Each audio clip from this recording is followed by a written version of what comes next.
जय हिंद। आप देख रहे हैं जीके संसार और आज हम सब भारत का गणतंत्र होने का जो सफर है उसे डिस्कस करेंगे। उससे पहले आप सभी को गणतंत्र दिवस की हार्दिक शुभकामनाएं।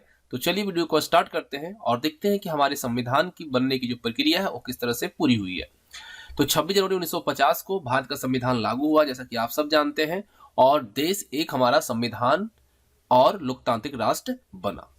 ठीक है, कब? 26 जनवरी 1950 को जब हमारा संविधान लागू हुआ उसके बाद।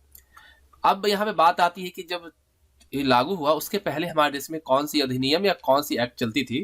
तो 1950 से पहले हमारा जब देश आजाद हुआ 15 अगस्त 1947 को, उसके बाद से 1950 तक यानी संविधान जब तक लागू नहीं किया गया तब तक भारत सरकार अधिनियम 1935 लागू था। ठीक है, 1950 से पहले हमारे देश में भारत सरकार अधिनियम एक्ट 1935 लागू था। भारत सरकार अधिनियम एक्ट 1935 को 26 जनवरी 1950 को हटाकर भारत का संविधान लागू किया गया, जैसा कि हमने पहले भी यहाँ पे देखा। ठीक है, 1935 जो था भारत सरकार अधिनियम 1935, इसको कब खत्म किया गया? 26 जनवरी 1950 को जब संविधान लागू किया गया उस दिन। 26 जनवरी को हम सब गणतंत्र दिवस के तौर पर मनाते हैं, यानी रिपब्लिक डे के तौर पर मनाते हैं। और संविधान सभा का जो गठन है ये हुआ था 6 दिसंबर 1946 को। याद रखिएगा, संविधान सभा का गठन 6 दिसंबर 1946 को हुआ था और संविधान सभा की पहली बैठक जो हुई थी ये 9 दिसंबर 1946 को हुआ था। ये मोस्ट इंपॉर्टेंट है आपके एग्जामिनेशन पॉइंट ऑफ व्यू से, तो इसे आप नोट कर लीजिएगा कि हमारा संविधान सभा का जो गठन हुआ था 6 दिसंबर 1946 को हुआ था, लेकिन इसकी पहली बैठक जो हुई थी वह 9 दिसंबर 1946 को हुआ था। और इसके जो अध्यक्ष की अगर बात की जाए संविधान सभा की, तो परमानेंट यानी कि अस्थायी अध्यक्ष जो थे वो डॉक्टर राजेंद्र प्रसाद थे और अस्थायी अध्यक्ष बने थे डॉक्टर सच्चिदानंद सिन्हा। संविधान निर्माण की जो प्रथम बैठक हुई हम लोगों ने देखा 9 दिसंबर 1946 को हुआ था और इसकी अध्यक्षता जो की गई थी वो डॉक्टर सच्चिदानंद सिन्हा के द्वारा किया गया था, जो कि अस्थायी अध्यक्ष रहे थे। ठीक है, याद रखिएगा। हमने देखा पहला इसका जो गठन वो कब हुआ? 6 दिसंबर 1946 को, और पहली बैठक 9 दिसंबर 1946 को, और किसकी अध्यक्षता में?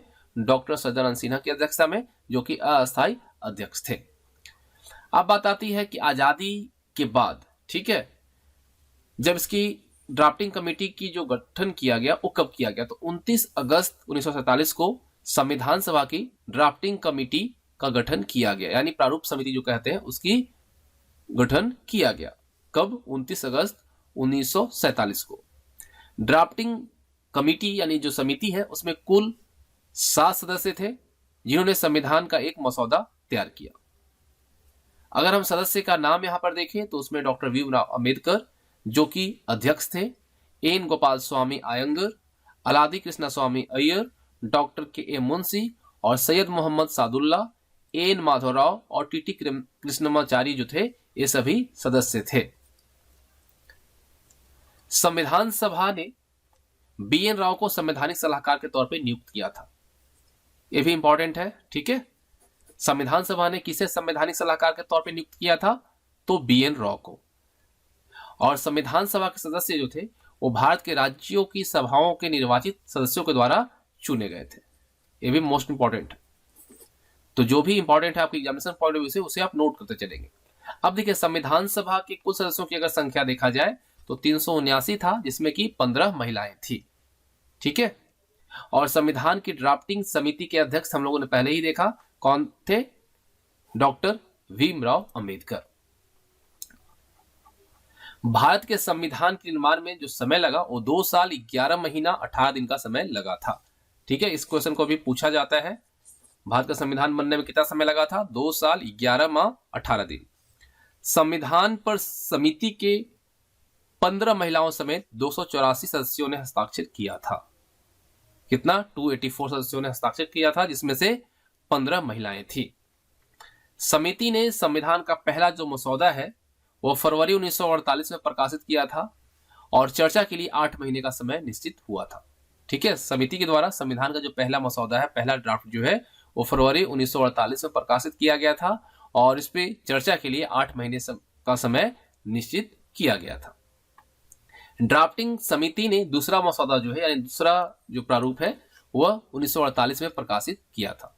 और कौन से महीने में? अक्टूबर में। पहला जो था वो आपका फरवरी 1948 में आया था और दूसरा जो है ये आपका अक्टूबर 1948 में। भारतीय संविधान का अंतिम मसौदा जो है वह डॉक्टर V.R. अम्बेडकर यानी भीमराव अम्बेडकर के द्वारा 4 नवंबर 1948 को संविधान सभा में पेश किया गया था। तो ये तीनों मोस्ट इंपॉर्टेंट है, ठीक है, इसे आप नोट करेंगे कि समिति ने संविधान का पहला मसौदा जो है फरवरी 1948 में प्रकाशित किया, दूसरा मसौदा जो है अक्टूबर 1948 में प्रकाशित किया गया और अंतिम मसौदा जो था वह 4 नवंबर 1948 को संविधान सभा में पेश किया गया। और किसकी अध्यक्षता में? तो ये किसके द्वारा किया गया? तो डॉक्टर V.R. अम्बेडकर के द्वारा इसे पेश किया गया। ठीक है, चलिए आगे हम बात करते हैं। नेक्स्ट, 26 नवंबर 1949 को संविधान सभा में भारत का संविधान पारित किया गया और 2 महीने बाद 26 जनवरी 1950 को संविधान लागू किया गया। यहाँ पे इंटरेस्टिंग चीज है जो कि आपको जानना चाहिए, इंपॉर्टेंट है। यहाँ पे 26 नवंबर 1949 को जब संविधान सभा में भारत का संविधान पारित कर दिया गया तो आखिर 2 महीने बाद ही इसे क्यों लागू किया गया? इसे उसी समय लागू क्यों नहीं किया गया? तो अगर इस पे देखा जाए तो काफी इंटरेस्टिंग है। आपको मैं बता दूं कि इसे लागू करने के लिए 2 महीने का समय इसलिए लगा था क्योंकि 26 जनवरी 1930 को भारतीय राष्ट्रीय कांग्रेस ने भारत को पूर्ण स्वराज घोषित किया था और इसी वजह से इस तिथि को चुना गया, यानी कि 26 जनवरी का दिन चुना गया।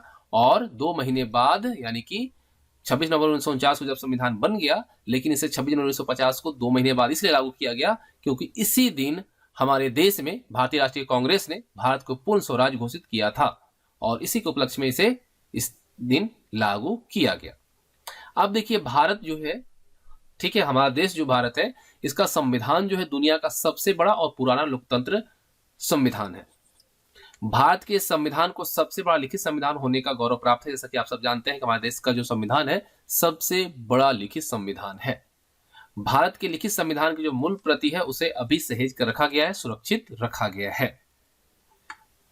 यह हाथ से बने कागज पर लिखा हुआ संविधान है। याद रखिएगा, जो ये मूल प्रति है ये हाथ से बना कागज पर लिखा गया है। और अगर आप सब भारतीय हैं तो दिल से इस वीडियो को लाइक कीजिएगा और अपनी जो है भारतीयता को जरूर दर्शाइएगा। चलिए अब यहां पर देखते हैं, संविधान ने भारत के हर नागरिक के लिए उनके अधिकार और कर्तव्य निर्धारित किए हैं। भारत के हर एक नागरिक के लिए संविधान ने उनके अधिकार और कर्तव्य को निर्धारित किया है। भारतीय संविधान की प्रस्तावना जो है वह किससे प्रेरित है? तो अमेरिकी संविधान से प्रेरित है, मोस्ट इंपॉर्टेंट है। और भारतीय संविधान जो है 22 भागों में विभाजित है और इसमें 395 अनुच्छेद और 12 अनुसूचियां हैं। देखिए संविधान में संशोधन जो है वो संविधान के अनुच्छेद 368 के अंतर्गत हो सकता है। ठीक है, हमारा जो संविधान है उसमें संशोधन जो होगा वो अनुच्छेद 368 के अंतर्गत हो सकता है। अब यहाँ पे देखें कि समाजवादी शब्द जो है और पंथ निरपेक्ष शब्द जो है ये हमारे संविधान में 1976 में जो 42वां संविधान संशोधन हुआ था उसके द्वारा जोड़ा गया था। और किसमें जोड़ा गया था? प्रस्तावना में। ठीक है, समाजवादी शब्द को। और वहीं अगर हम बात करें पंथ निरपेक्ष शब्द तो इसे भी 42वां संविधान संशोधन 1976 में जो हुआ था उसी के द्वारा प्रस्तावना में जोड़ा गया था। मोस्ट इंपॉर्टेंट है। ठीक है, अब देखिए संविधान की जो प्रस्तावना है उसमें 13 दिसंबर 1946 को जवाहरलाल नेहरू द्वारा संविधान सभा में प्रस्तुत की गई और इसे प्रस्तावना को क्या कहा गया? आमुख भी कहते हैं। याद रखिएगा कि संविधान की प्रस्तावना 13 दिसंबर 1946 को जवाहरलाल नेहरू द्वारा संविधान सभा में प्रस्तुत किया गया था और इस प्रस्तावना को आमुख भी कहते हैं। के.एम. मुंशी, ठीक है, के.एम. मुंशी ने प्रस्तावना को क्या कहा है? राजनीतिक कुंडली का नाम दिया है। 42वां संविधान संशोधन अधिनियम 1976 द्वारा भारतीय संविधान की प्रस्तावना में समाजवाद, पंथ निरपेक्ष और अखंडता शब्द जोड़े गए हैं। इस क्वेश्चन को भी कई दफा पूछा जाता है, हमने आपको पहले ही बताया और फिर से मैं आपको बता रहा हूं। और देखिए भाग 3, हमारा संविधान का भाग 3 और भाग 4 मिलकर संविधान की आत्मा तथा चेतना कहलाते हैं। ठीक है, भाग 3 और भाग 4 मिलकर संविधान की आत्मा तथा चेतना कहलाते हैं। देखिए हमारे संविधान में मूल कर्तव्य जो है वह मूल संविधान में नहीं था। ठीक है, मूल कर्तव्य जो है मूल संविधान में नहीं था, लेकिन 42वां संविधान संशोधन जो हुआ उसके अंतर्गत 10 मूल कर्तव्य जोड़े गए और ये जो है रूस से प्रेरित होकर जोड़े गए। साथ ही साथ संविधान के भाग 4 क के अनुच्छेद 51 अ में रखे गए हैं। और वर्तमान में देखा जाए तो मूल कर्तव्य कितना है? 11 है और 11वां मूल कर्तव्य जो है 86वें संविधान संशोधन के द्वारा जोड़ा गया। तो आप सबको ये वीडियो कैसी लगी आप जरूर कमेंट करके बताइएगा, और फिर से आप सभी को गणतंत्र दिवस की हार्दिक शुभकामनाएं। जय हिंद, जय भारत।